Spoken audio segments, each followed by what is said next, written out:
To be number one in America is a dream for many musicians, but Robert Smith has never chased that kind of fame. In fact, he openly admits that he hates the idea of chasing numbers, and he's never been shy about saying he also hates death, and at times, even the people who cross him. When the king of Goth locks horns with his rivals, the sparks are unforgettable. Today, we're diving deep into the shadowy world of Robert Smith's most explosive feuds. Smith himself has often said he knows plenty of people dislike him, especially record company executives who can't understand why he doesn't actively try to sell more records. But the legendary frontman of The Cure is far more than the messy hair and black lipstick he's famous for. Behind the brooding songs and dramatic stage presence is a man unafraid to speak his mind, and his brutally honest opinions have led to some of the most notorious rivalries in alternative music history. Robert Smith built The Cure into one of the most influential bands of all time, but he never hesitated to criticize other musicians. Sources over the years claim he could be cuttingly honest, so much so that entire backstage brawls, public insults, and decades-long grudges followed in his wake. Some of these conflicts reportedly became so heated that bands refused to share festival bills with The Cure. Music insiders have whispered about these feuds for decades, and today we're finally revealing the truth about Robert Smith's most hated enemies. And wait until you hear which massive band lands at number one. Grab your black eyeliner. This isn't just about musical disagreements.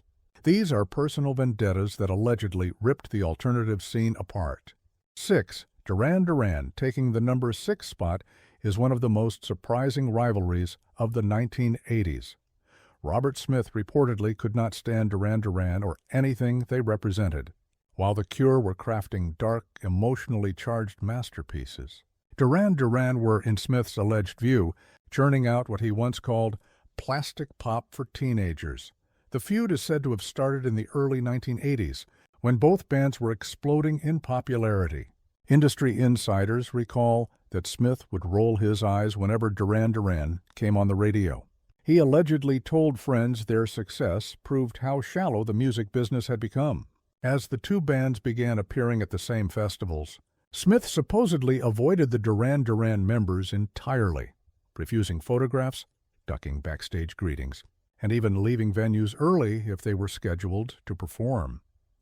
The breaking point reportedly came when a journalist asked Smith about Duran Duran's influence on New Wave. His response was, according to witnesses, brutally harsh. He called their music soulless garbage for people who don't understand real emotion. This icy rivalry reportedly stretched across the entire decade, with Smith never softening his stance. 5. The Smiths, coming in at number 5, is a clash that split the entire alternative scene, Robert Smith versus the Smiths, and especially their frontman Morrissey. Both bands were known for melancholy lyrics and moody aesthetics, but insiders say the two singers saw each other as competitors, fighting for the same crown. Early music critics often compared The Cure to the Smiths, and some even labeled Robert Smith the poor man's Morrissey, a description he allegedly despised. Smith is said to have told friends that Morrissey was merely copying The Cure's formula and making it more pretentious, while Morrissey supposedly dismissed The Cure's music as theatrical nonsense. Throughout the mid-1980s, neither frontman would give interviews if the other was mentioned. At festivals, they demanded separate dressing areas and carefully staggered set times to avoid crossing paths. Former band members confirmed this rivalry was bitter and deeply personal, a battle over who could claim the title of Britain's saddest band. 4. Siouxsie and the Banshees. At number 4 is a betrayal that cut Robert Smith to the core. Before their feud, Smith actually played guitar for Siouxsie and the Banshees in 1979 during a difficult period for the band. He helped record key early material, but sources say Siouxsie Sioux treated him as a temporary hired hand rather than a creative partner. When Smith left to focus on The Cure, Siouxsie allegedly made harsh public remarks, calling him unreliable and implying he couldn't handle the pressure of a professional band. Smith reportedly never forgave her for those comments.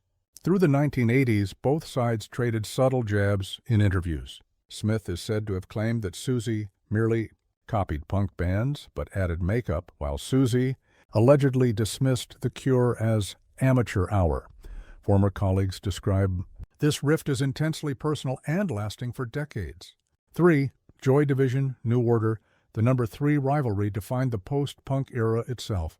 Robert Smith reportedly viewed Joy Division, and later New Order, as his fiercest artistic competition. Both bands were creating dark, atmospheric music in the late 1970s, and Smith allegedly felt Joy Division was stealing The Cure's thunder.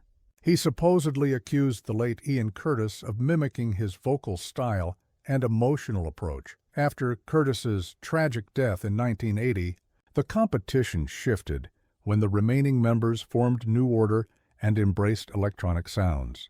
Smith reportedly bristled at the praise New Order received for innovation, while critics began labeling The Cure old-fashioned. Backstage sources claim he would avoid New Order members at festivals and even change radio stations if their songs came on. For Smith, this was more than rivalry. It was a clash over the future of alternative music.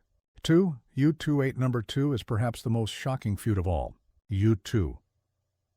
Robert Smith's dislike for Bono and company reportedly ran far deeper than casual criticism. The trouble began in the early 1980s when both bands were climbing the charts. Smith allegedly loathed Bono's onstage political preaching, claiming U2 used social causes to disguise a lack of true artistic vision. While U2 embraced massive stadium tours and corporate sponsorships, The Cure remained committed to their underground roots. Former crew members recall Smith mocking U2's giant video screens and elaborate light shows, saying real musicians didn't need circus tricks to connect with an audience.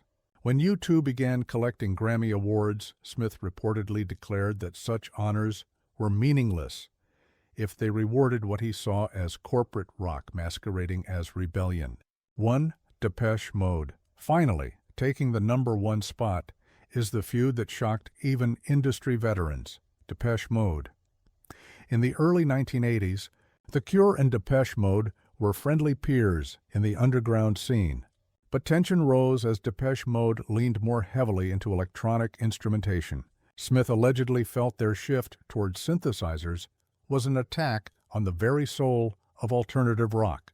Studio insiders say he would leave recording sessions if Depeche Mode tracks were even mentioned.